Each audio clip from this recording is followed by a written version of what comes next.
Hello friends, last time हमने psychology का एक ओवरव्यू लिया था जिसमें हमने साइकोलॉजी का एक इंट्रोडक्शन दिया था।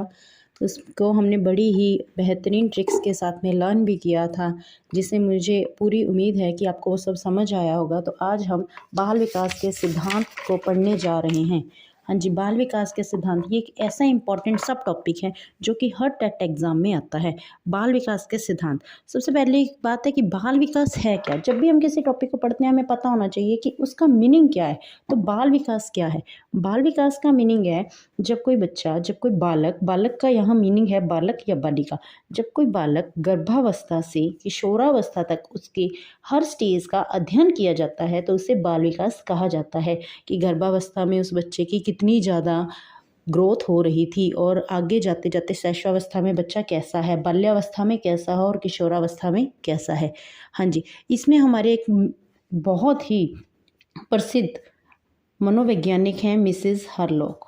उन्होंने बाल विकास के सिद्धांत में अपने 4 सिद्धांत दिए थे जो कई बार एग्ज़ाम में सीधा ही पूछ लिए जाते हैं कि इनमें से मिसेस हरलॉक के द्वारा दिया गया बाल विकास का सिद्धांत नहीं है।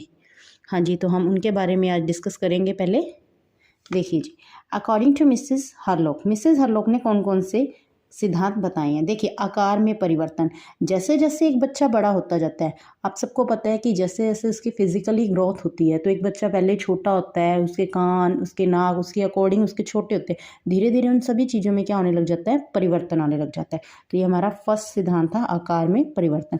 सेकेंड वन इज अनुपात में परिवर्तन। अनुपात में परिवर्तन से मीनिंग है हमारा कि अगर बच्चे का बाल विकास में अगर उसकी फिजिकली ग्रोथ हो रही है बच्चे की, तो ऐसा नहीं है कि मानसिक ग्रोथ नहीं होगी। बच्चे की सोचने समझने की शक्ति में भी उतनी ही मैच्योरिटी आएगी और इतनी ही ग्रोथ होगी जितनी कि उसकी बॉडी फीचर्स में है। नेक्स्ट वन है पुराने चिन्हों की लुप्तता। जैसे कि छोटे बच्चे होते हैं, उनके जो दांत होते हैं वो टेम्परेरी टीथ होते हैं, जो वो दूध के दांत हम बोलते हैं, वो धीरे धीरे टूटने लगते हैं। तो पुराने चिन्ह क्या धीरे धीरे क्या होते हैं, लुप्त होते जाते हैं। नेक्स्ट सिद्धांत है नए चिन्हों का विकास। तो नए चिन्ह आते जाते हैं, जैसे अगर पुराने चिन्ह गए हैं, पुराने दांत, दूध के दांत हमारे गए हैं, तो उसकी जगह पे हमारे जो न्यू टीथ होते हैं वो भी तो आएंगे, जो कि हमारे परमानेंट टीथ बोले जाते हैं। हाँ जी, ये तो हमारे हो गए the most important Mrs Hurlock के अकॉर्डिंग जी।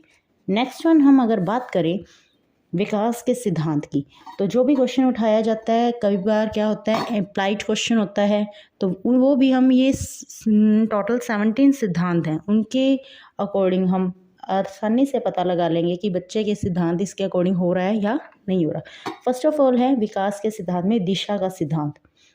देखिए, एक बच्चे का अगर विकास हो रहा है तो उसका भी एक दिशा होगी एग्जैक्ट। ऐसा नहीं है कि कहीं से ज़्यादा हो रहा है, कहीं से कम हो रहा है, बीच में से ऐसे हो गया। उसका क्या होता है सिद्धांत? देखिए, 2 सिद्धांत है। फर्स्ट वन इज सिफेलोकॉडल सिद्धांत, next one is proximo distal.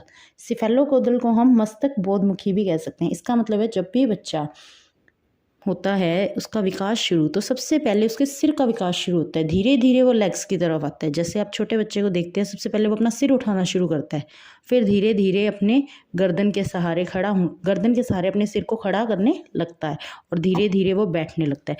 Second one is proximo distal, means to से केंद्र से परिधीय विकास। सबसे पहले बच्चे की रीढ़ की हड्डी मजबूत होती है, धीरे धीरे उसका बाकी विकास होने लगता है। हाँ जी, इसके आगे हमारा है वृद्धि व विकास की गति दर कभी भी एक सी नहीं होती। इसका मतलब है कि शैशवावस्था में जब बच्चे छोटे होते हैं उनका विकास बहुत जल्दी होता है, वो किसी भी बात को बहुत जल्दी कैच करते हैं, परंतु बाद में उसकी थोड़ी सी गति क्या हो जाती है, मंद हो जाती है।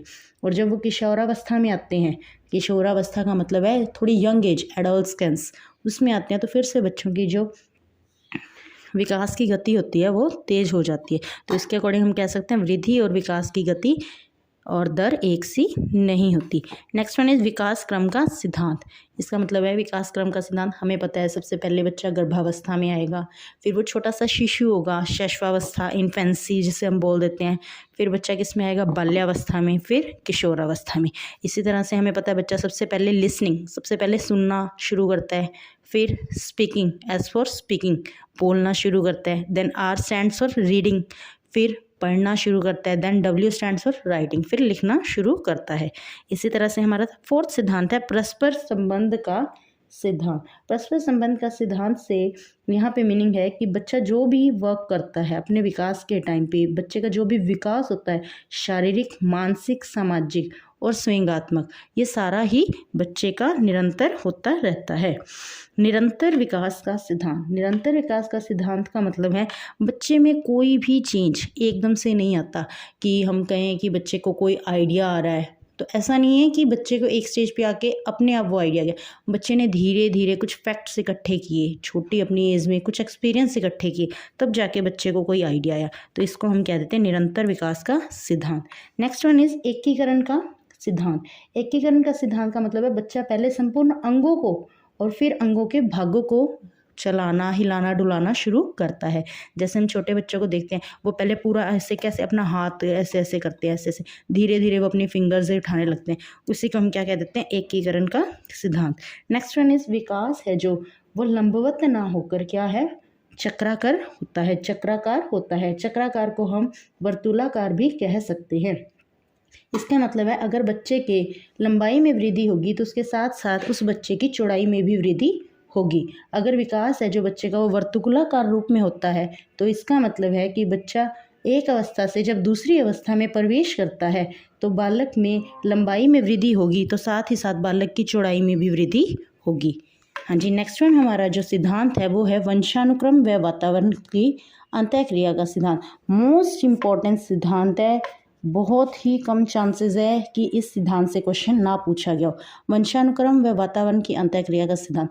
वंशानुक्रम का मीनिंग है कि बच्चे का अपने पेरेंट्स के जैसे होना।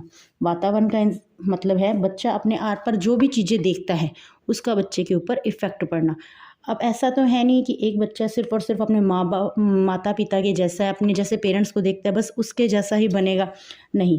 बच्चे की जो ग्रोथ होती है, डेवलपमेंट होती है, वो वंशानुक्रम और वातावरण दोनों की अंतःक्रिया से होती है। जैसे कि हम बोल सकते हैं कि वंशानुक्रम, माता पिता पे भी बच्चा जाएगा और साथ में उसको अपने आस पड़ोस का जैसा माहौल देखने को मिलेगा उसका भी बच्चे पर बहुत ज़्यादा इफेक्ट पड़ेगा। नेक्स्ट वन इज व्यक्तिगत विभिन्नता का सिद्धांत।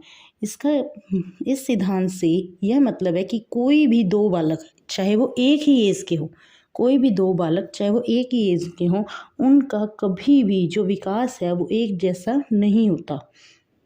चाहे वो शारीरिक विकास लगा लो, अगर शारीरिक एक जैसा है मानसिक एक जैसा नहीं होगा। आप अपनी क्लास में एंटर करते हैं, आप हमेशा देखते हैं कि हो सकता है एक बच्चा बहुत ज़्यादा इंटेलिजेंट हो, एक थोड़ा एवरेज हो, तो वो कौन सा सिद्धांत माना जाता है, व्यक्तिगत विभिन्नता का सिद्धांत। इससे आपको इस तरह का क्वेश्चन पूछ लिया जा सकता है कि एक बच्चा, जब आप क्लास में दो बच्चों को पढ़ा रहे हैं तो उनमें से एक बच्चे का क्या है, जो उनकी मानसिक बुद्धि है, एक की तो 70 से 90 है तो दूसरे की 90 से 110 है, तो एक कौन से सिद्धांत को पालन कर रहा है, तो वो व्यक्तिगत विभिन्नता का सिद्धांत। नेक्स्ट वन इज समान प्रतिमान का सिद्धांत। समान प्रतिमान का सिद्धांत है कि सभी प्राणियों का जो विकास होता है वो एक समान होता है। अगर एक बच्चा पहले अपने सिर को उठाना शुरू करता है अगर इंडिया में, तो ऐसा नहीं है कि फ़ॉरेन में जो बच्चा बैठा है वो सिर को नहीं अपने पहले लेग्स को ऊपर उठा के रहोगा, ऐसा कुछ भी नहीं है। सभी बच्चों का विकास का सिद्धांत एक जैसा होता है, समान रूप से होता है। इसका मतलब जैसे पशु है जो, उसकी संतान क्या होगी, पशु ही होगी, और मानव से अगर कोई संतान उत्पन्न होती है तो मानव ही होगी। गरीब परिवार का जो बच्चा है वो भी पहले चलना सीखने से पहले घुटनों के बल चलना सीखता है, और अमीर परिवार का बच्चा होता है वो भी पहले घुटनों के बल चलना सीखता है। नेक्स्ट वन है सामान्य से विशिष्ट क्रियाओं का सिद्धांत। इसका मतलब है कि बालक पहले सामान्य क्रियाएं करता है और बाद में वो कौन सी क्रियाएं करने लग जाता है, विशिष्ट क्रियाएं करने लग जाता है। जैसे बालक जब बच्चा बचपन में होता है तो उसके रोने का तरीका अलग होता है, थोड़ा बड़ा होता है तो उसके रोने का तरीका और अलग होता है, और थोड़ा और बना होने पर वो मन ही मन में रोया करता है और अपने भाषा का भी किसी को दिखाने के लिए भी प्रयोग नहीं करता। नेक्स्ट वन है प्रारंभिक वर्षों में तेज विकास का सिद्धांत। जैसे कि हम पहले भी इसके बारे में बात कर चुके हैं कि जो छोटे बच्चे होते हैं वो किसी भी बात को बहुत जल्दी से कैच करते हैं, और वैसे भी जो स्टार्टिंग की अवस्थाएं होती हैं विकास की, उनमें बच्चा बहुत तेजी से सीखता है। नेक्स्ट वन है संचय और पुनरावृत्ति का सिद्धांत। जो भी विकास होता है हमेशा संचयी होता है। संचयी का अर्थ क्या है, यहाँ पे संचयी का अर्थ है जोड़ते जाना। देखिए छोटा बच्चा है, उसने सबसे पहले चलना सीखा। अगर वो दौड़ना सीख रहा है तो चलने के आधार को लेकर ही वो दौड़ना सीख रहा है, ऐसे सीधा वो दौड़ना नहीं सीख सकता। विकास की भविष्यवाणी का सिद्धांत, इस सिद्धांत के अनुसार ऐसा है कि जिस प्रकार बालक का, बच्चे का विकास होता है, उसे देखकर उसके भविष्य के बारे में हम क्या कर सकते हैं, भविष्यवाणी कर सकते हैं कि वो अपने भविष्य में किस तरह का इंसान बनेगा। नेक्स्ट वन है विकास परिपक्वता तथा सीखने की उपज है। बिल्कुल सही बात है। परिपक्वता का मतलब है मैच्योरिटी और सीखना मतलब लर्निंग। बिल्कुल सही बात है। जैसे कि देखिए एक बच्चा है, उसको आप अकेली लर्निंग करवा रहे हो, लर्निंग करवाए जा रहे हो, बट बच्चा क्या है, 3 साल का है, उसको आपने पेन दे दिया, आपने उसको इतनी ढेर भारी भरकम बुक्स रख दी, क्या वो बच्चा सीख पाएगा? नहीं सीख पाएगा। अगर उस बच्चे में मैच्योरिटी नहीं है, परिपक्वता नहीं है, सीखने की सही उसकी एज नहीं है, तो बच्चा कैसे सीखेगा? तो विकास परिपक्वता तथा सीखने की उपज है। नेक्स्ट वन इज विकास सांस्कृतिक परिवर्तनों से प्रभावित होता है। अभी ये इनडायरेक्टली दोबारा से रिपीट हुआ है, जैसे अभी हमने कहा था वंशानुक्रम व वातावरण की अंतःक्रिया का सिद्धांत। हमने वहाँ यही बताया था कि वातावरण से भी बहुत ज़्यादा इफेक्ट पड़ता है। जो बच्चे का विकास होता है वंशानुक्रम मल्टीप्लाई वातावरण होता है। ये डेफिनेशन आई हुई है, इसीलिए मैंने आपको मोस्ट इंपॉर्टेंट बताया। नेक्स्ट है जो विकास सांस्कृतिक परिवर्तनों से प्रभावित होता है। बच्चा अपने घर में, परिवेश में जैसा देखता है परिवर्तन, अगर घर में बच्चे ने जैसा भी कुछ देखा है बच्चा वैसा ही सीखता है, वैसे ही बच्चे की अडेप्टेशन पावर होती है और बच्चे का जो विकास होता है उसी प्रकार से होता है। नेक्स्ट वन है विकास की जो आरंभिक बुनियाद है वो बहुत ही महत्वपूर्ण है। आरंभिक बुनियाद का मीनिंग क्या है?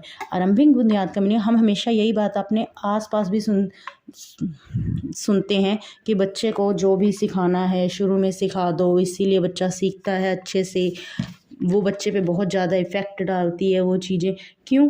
क्योंकि जो बच्चे का आगे जाकर हम सिखा देते हैं वो बात बच्चे के माइंड में इस तरह से घर कर जाती है कि बच्चा आगे जाकर अपने जीवन में अच्छे से उस बातों को समझकर अपने समायोजन में बहुत हेल्प लेता है। हाँ जी, मुझे उम्मीद है कि आपको ये सारे सिद्धांत समझ आए होंगे। वैसे ये 17 के 17 सिद्धांत इस तरह से है कि अगर आप अपने डेली लाइफ में एक बच्चे को लेकर, जिसको भी आप जानते हैं या डेली लाइफ में जिसको आप देखते हैं, उसको लेकर आप करेंगे तो आपको ईजीली समझ में आ जाएंगे। और इनमें से एक क्वेश्चन ज़रूर आता है जी। Thank you.